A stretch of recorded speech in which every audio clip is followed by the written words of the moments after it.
Today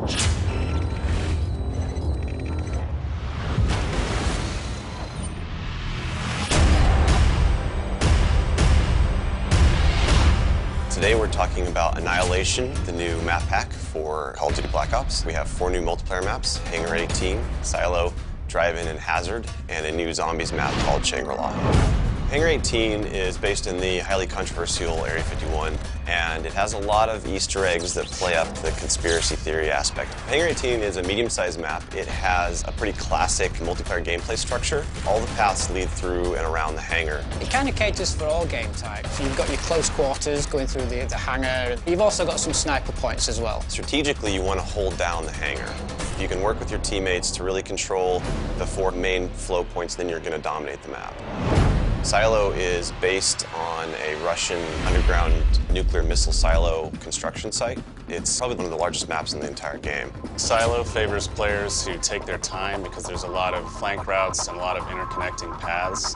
So players who are smart and use decoys and pay attention to the mini-map are going to be more successful. You can't really stick around in one place for too long because you're going to get shot from multiple angles. You really need to learn how to play the map, how the paths flow, and you need to stay on the move.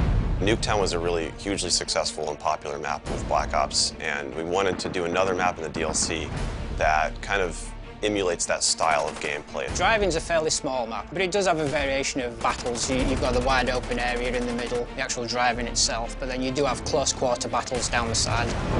So Hazard was inspired by one of our World at War maps called Cliffside, but it's a complete reimagining of it.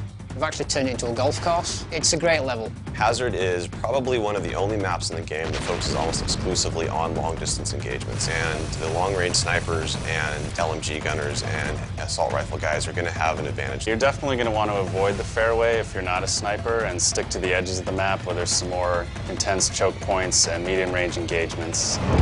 The story in Shangri-La is shrouded in mystery. I love to leave it up to the fans to derive their own ideas from it and also discover the facts that we put in there. I hope they really get the sense that we've taken this to just a whole nother level with the new weapons, the new environment, the new ways of getting around the map and things like that. There's a lot of holding areas, escape hatches, and things that let you get out at the last minute, which is a contrast to Call of the Dead, where it was a very wide open map. This is a much tighter map. Don't hold out too long. If things look like they're getting rough, get out of there.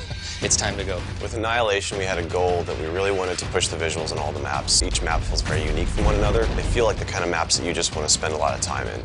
Annihilation hits Xbox Live Marketplace on June 28th.